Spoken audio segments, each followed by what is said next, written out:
Halo, aku lagi pengen bahas tentang kesenjangan ekonomi di Indonesia, gitu ya.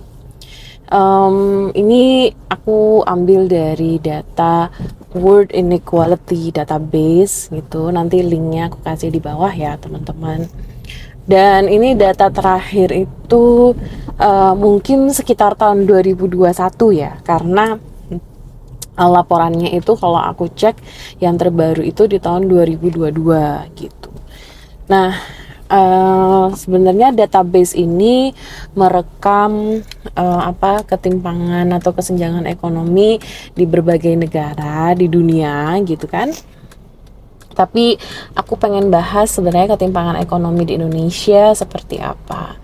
Jadi apa sih yang dimaksud dengan kesenjangan ekonomi? Nah, ada dua indikator yang dipakai di laporan ini gitu ya. Yang pertama itu adalah melihat rata-rata penghasilan penduduk di satu negara itu, berapa penghasilan setahunnya gitu. Sama yang kedua, melihat kepemilikan aset itu ya, kekayaan yang dimiliki. Nah, terus mereka ngebaginya tuh jumlah populasinya dari yang top, ada top 1% gitu ya, 1% populasi dengan terkaya gitu di negara tersebut, sama bukan top, bottom 50, 50% terbawah gitu ya dari negara itu. Nah, bentar ya, ini aku lagi mau nyebrang dulu. Gimana datanya bercerita gitu ya. Jadi di laporan itu diceritakan bahwa sebenarnya kalau di Indonesia rata-rata pendapatannya itu sekitar berapa ya? 70, sekitar 69, sekian gitu, dibulatin jadi 70 juta setahun. Aku coba bagi 12 gitu ya, itu perkiraan pendapatan per bulannya itu sekitar 5, sekian juta, 5 jutaan lah gitu. Nah, artinya nih teman-teman silahkan buat cek ini ya, kekayaan diri sendiri atau penghasilan diri sendiri. Kalau penghasilan teman-teman, penghasilannya apa? Mungkin nggak hanya gaji pokok, misalnya kalau yang dosen, tapi juga take home pay-nya gitu ya. Kalau misalnya 5 juta take home pay-nya, gajinya itu 5 juta ke atas gitu ya, atau setidaknya sekitar 5 jutaan, maka teman-teman udah termasuk dalam pendapatan rata-rata di Indonesia gitu. Nah, terus nih yang top 50 bottomnya itu berapa gitu ya penghasilannya. Kalau menurut laporan ini 50% penduduk di Indonesia itu pendapatannya masih di bawah atau sekitar 22 juta setahun. Nah, aku coba bagi 22 juta ini berapa gitu. 22 juta itu sekitar 1,8 juta, teman-teman. Gitu ya. Jadi, tadi rata-ratanya 5 jutaan per bulan. Yang di bawah top 50 itu 1,8 juta per bulan.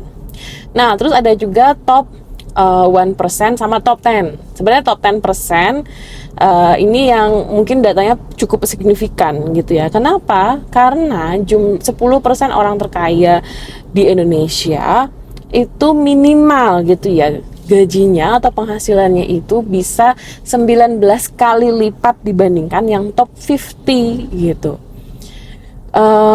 Jadi kalau nggak salah itu pendapatannya sekitar 285 juta setahun. Atau kalau misalnya di rata-rata per bulannya itu sekitar 23 juta gitu.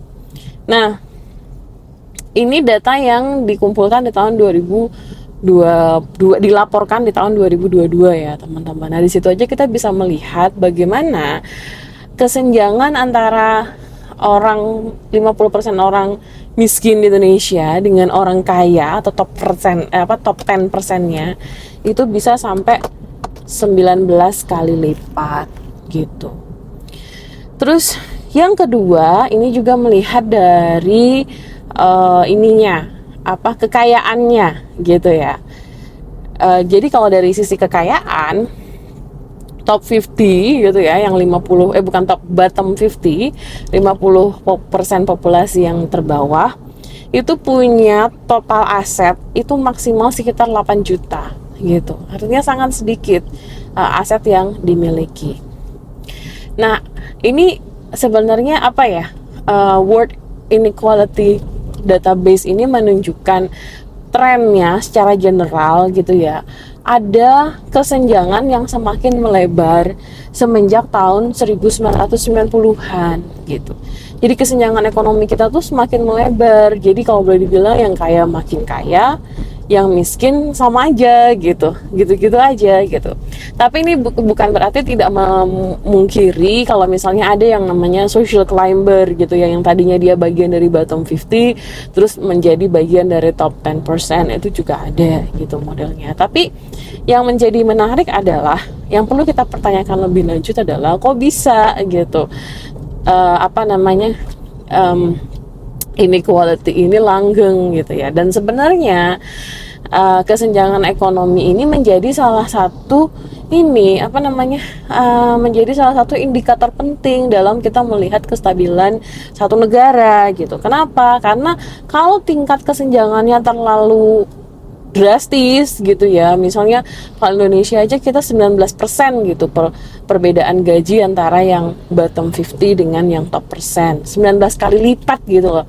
Jadi pendapatan teman-teman sekarang misalnya yang bottom 50 itu hanya 1,8 juta gitu ya, sementara yang kaya pendapatannya lebih dari itu. Jadi ini tuh lama-lama kalau misalnya terlalu ekstrim, ini bisa menimbulkan ketidakstabilan gitu ya sebenarnya. Tapi kan bisa juga bilang ya kan nggak ada salahnya gitu. Maksudnya kayak ya yang orang yang kaya, atau bisa aja kan misalnya argumennya orang yang kaya tuh juga mendapatkan penghasilannya dari bekerja gitu. Memang iya, memang betul. Ini kalau dilihat indikatornya dilihat dari penghasilannya. Tapi yang perlu kita pertanyakan adalah apa ya yang membuat struktur pekerjaan atau struktur penghasilan tuh bisa dompleng kayak gini gitu.